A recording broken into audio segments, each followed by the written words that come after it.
It's good to be back. I want to start off by congratulating our director of football equipment, Larry Waters, and his wife, Sarah. They had a baby daughter earlier this week, and it's very exciting for them. Larry's a great guy. He does a lot behind the scenes here for us.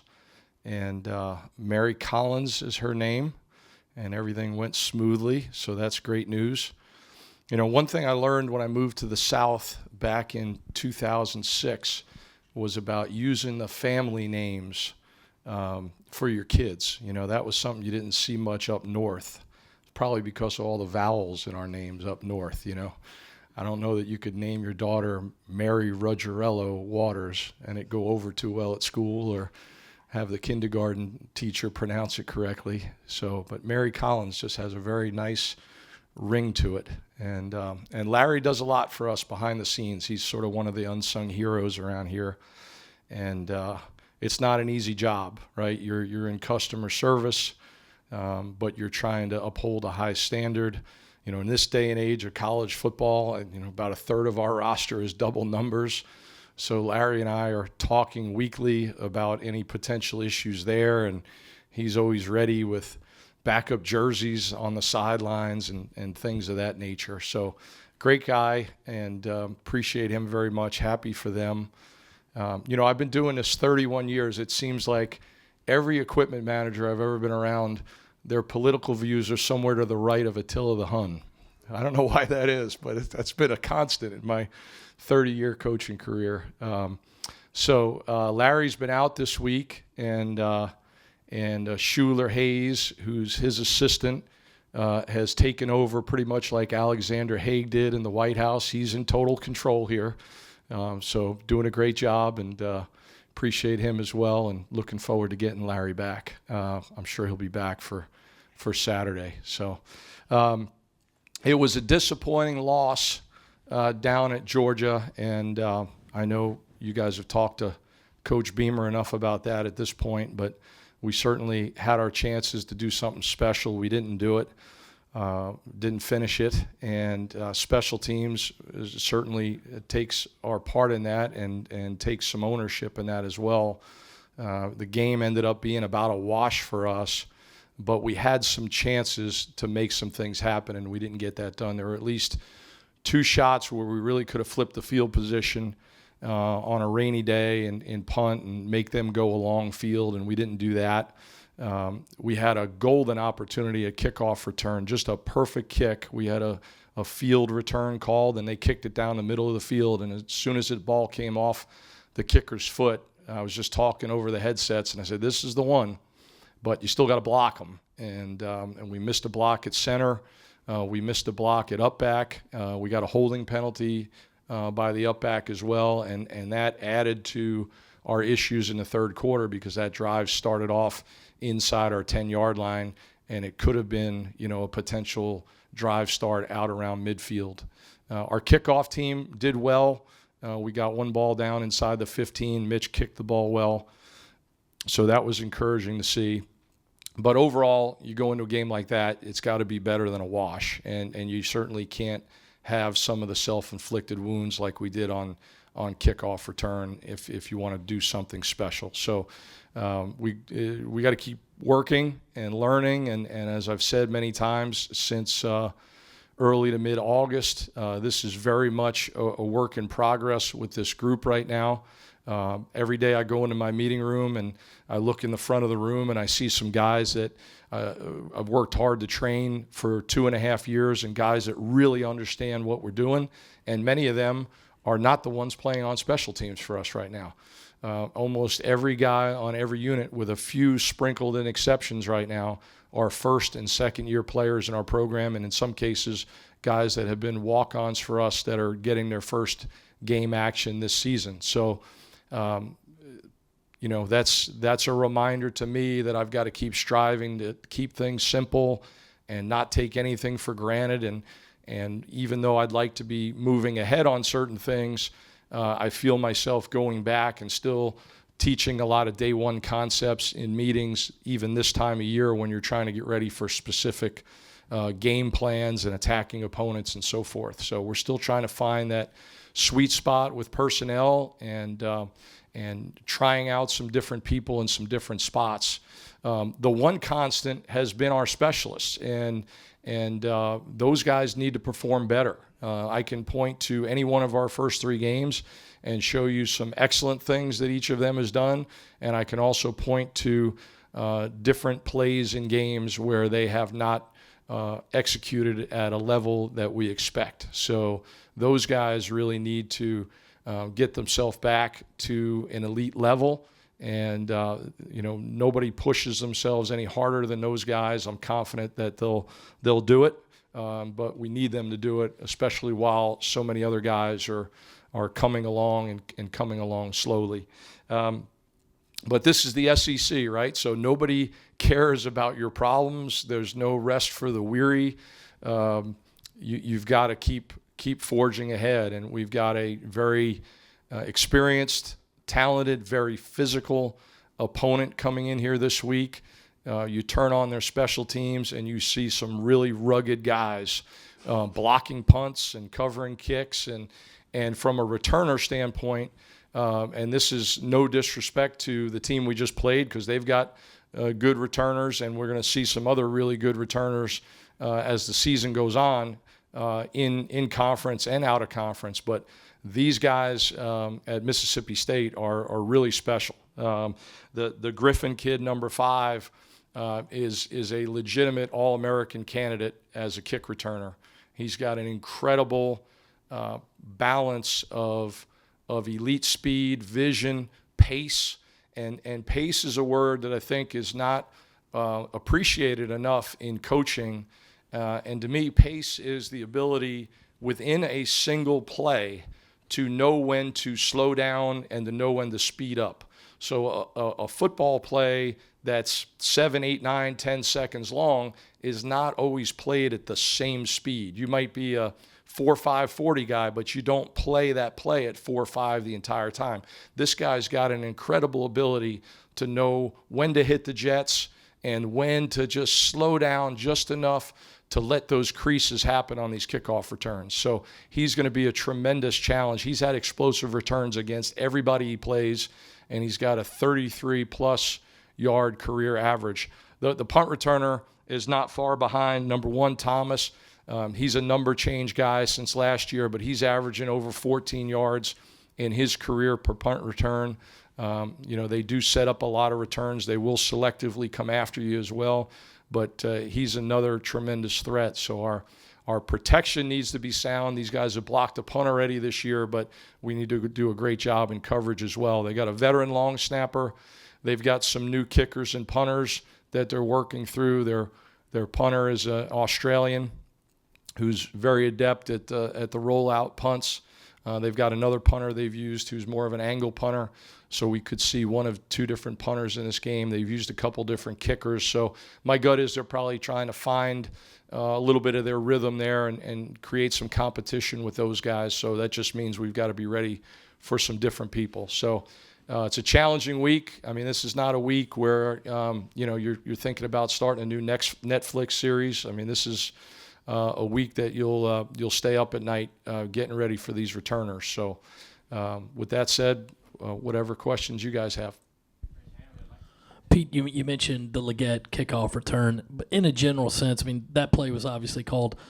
Do you give your returners free rein to decide if they're coming out of the end zone with a kick, or do you tell them this is what we want to do? What is the decision-making like when it looks like it could be a touchback? Yeah, it's week to week. It's game to game. And certainly Xavier has earned a certain degree of trust. He's an experienced guy. He is one of those guys that has been in that room since day one and has really made tremendous progress.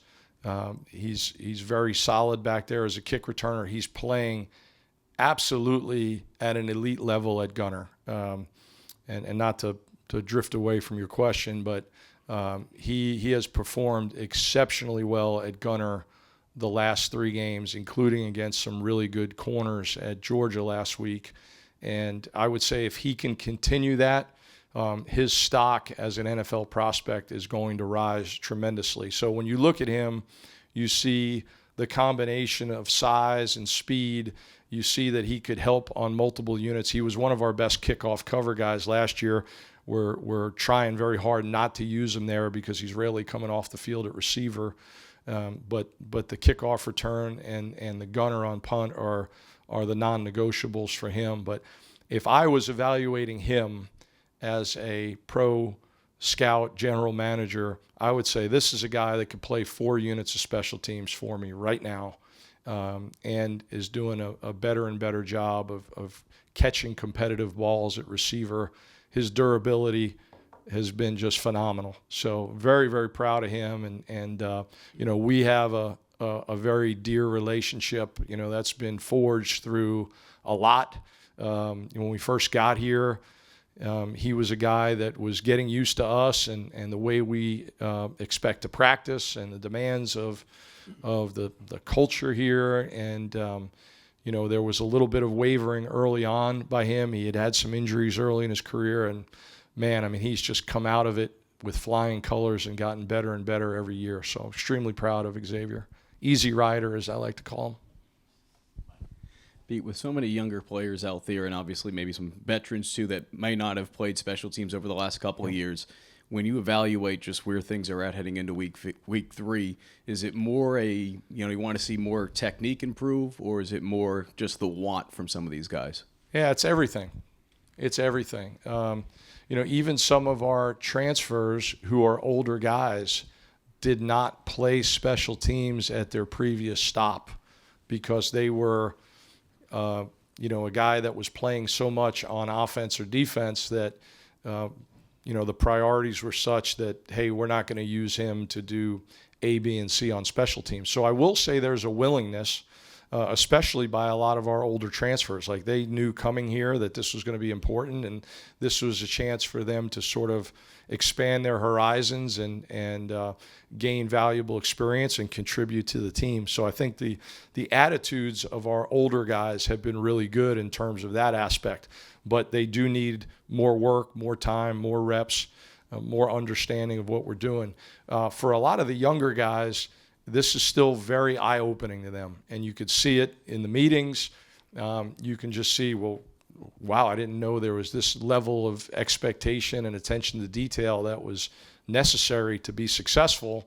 And then you try to show them, post-game, look, here's why you're not winning your one-on-one, because, we showed you all the things, all the ingredients that go into being successful.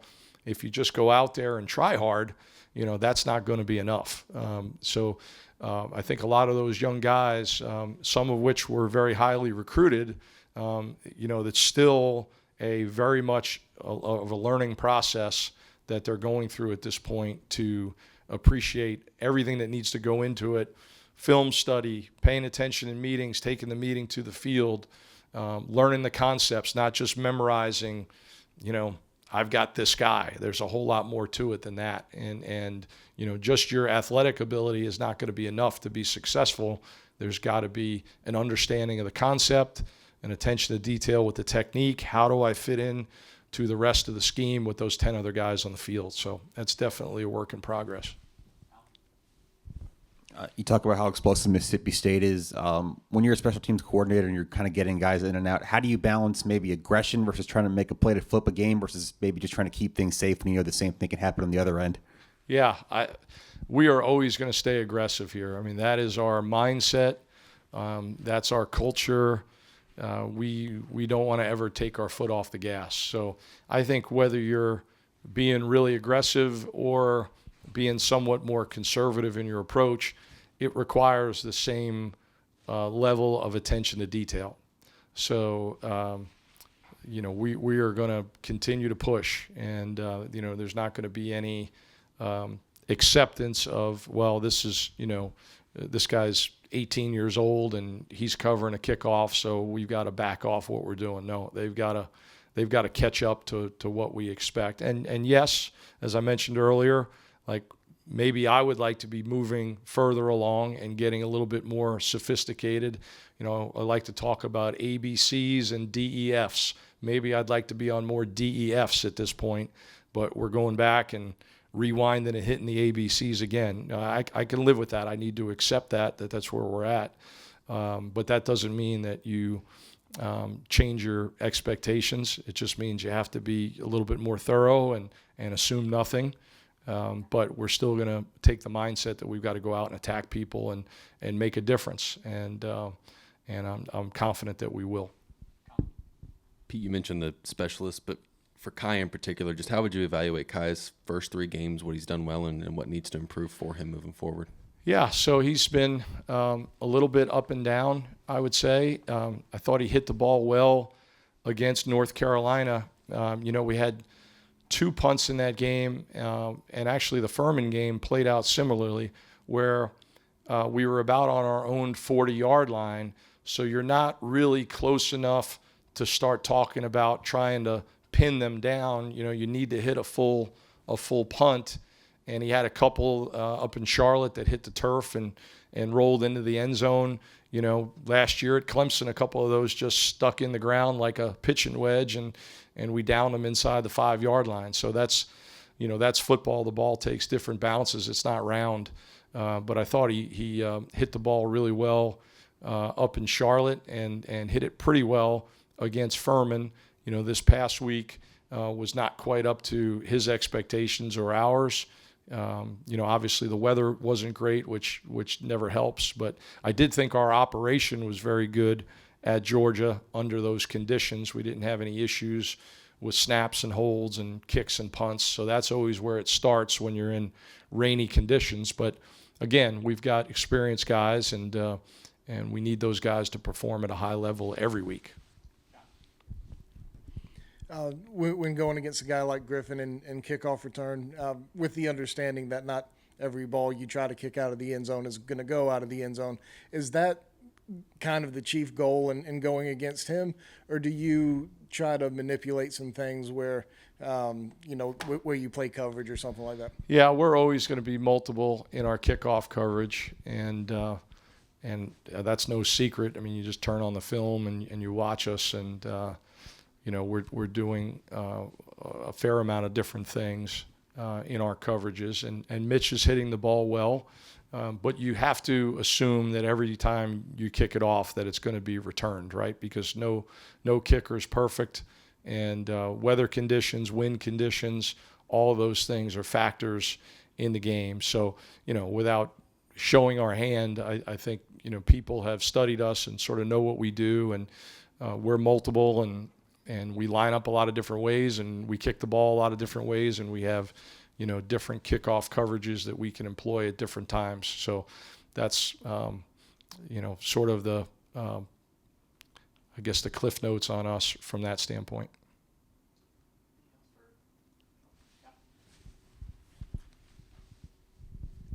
Your thoughts on the New England Patriots field goal block the other day? Yeah, I had a few people send that to me. I thought it was really cool. And certainly they had, studied that well and had some kind of indicator. And, the truth is in field goal protection, and not everybody's identical, but most of us approach that like you protect the same way no matter what the look is. So theoretically, if that wing is supposed to be double punching or whatever they're teaching, he should do that no matter what, whether there's a guy there or not. And I don't know if they saw something on film that, he was going to put his eyes inside or rotate, or if they had an indicator on the snap. But I thought it was really cool that they pulled it off. And, that's the beauty of football, right? When you think you've seen it all, you see something new and somebody pushing the envelope. So I thought that was really cool. Pete, I know you didn't cross paths with him when you were at Dartmouth, but just didn't know if you have any thoughts on the passing of Dartmouth coach Buddy Tevens. Yeah, I do. It's very sad, very sad. Dartmouth is a really special place to me. We spent 3 years up there, and 3 of the best years in coaching. For me, just being around some really, really special people. We were a very close-knit staff and athletic department. So I worked for a guy named John Lyons, who was Buddy Tevens is defensive coordinator. And when Buddy got the Tulane job, John took over. And then I came in John's second year after his rookie season. So it was a closely connected staff, and a lot of great stories about their experiences. And then later on, when I was the head coach at Lehigh at a young age, Buddy ended up back at Dartmouth, and we talked a few times. And he was a guy that really tried to contribute a lot to the game in his own way. Some of his views were a little bit different. With tackling in practice, and he's famous for creating this robotic tackling dummy that people have used, and some different rules in the Ivy League and so forth. So, you always respect people that take so much pride in what they do and want to give back to the game, and he gave a lot back to Dartmouth. It's rare that you see somebody ended up being the head coach at a place twice in their career. He was a great player there as well, and I know his heart was very much at Dartmouth, and he spent, I believe, upwards of 20 years of his career there. So very grateful for that as somebody who cares a lot about that program and still has a lot of really dear relationships with people up in Hanover. Two quick follow-ups on two different things, but with Kai, are his hang time numbers similar to that of last year? And also with the Patriot block field goal, do you envision other players trying to do that? Well, I'll start with your second question and get back to the first. So there is, and no coach would probably want to admit this, but there is definitely some copycatting, as we call it, that goes on in coaching, right? And that's not always a bad thing. It's you study other people and you look for things that work, and you look for the right times to use those, and that's what we do as coaches. I talked in here a few weeks ago about talking to Jeff Munkin at Army about special teams and muddle huddle and things of that nature, and I was talking to Jeff Munkin on a Friday night before a game about muddle huddle not that long ago. And so that's what we do as coaches. We watch other stuff. We talk to people in the profession about what they do and how they do it. So I wouldn't be shocked to see it at some point by somebody else. Anything on offense, defense, special teams, right, is up for grabs if it's out there. It's none of it's trademarked or copyrighted, and only able to be used by one person. I would say relative to Kai, probably after this Georgia game, he's probably a little bit below where he needs to be, where we want him to be in terms of hang times, just because he had some that were, in the 3-point whatevers in this Georgia game. He did hit a couple good punts. The best one was coming out. We were backed up on our own 4-yard line, and that's a really scary situation. We had a great operation, and I believe he hit a 46-yard punt there that we were able to force a fair catch. So that was a breather because Georgia came after us in that situation, so we had to rush the operation. But he hit a good ball, and our gunners did a nice job covering downfield. Okay, guys, thanks so much. We'll see you soon. All right.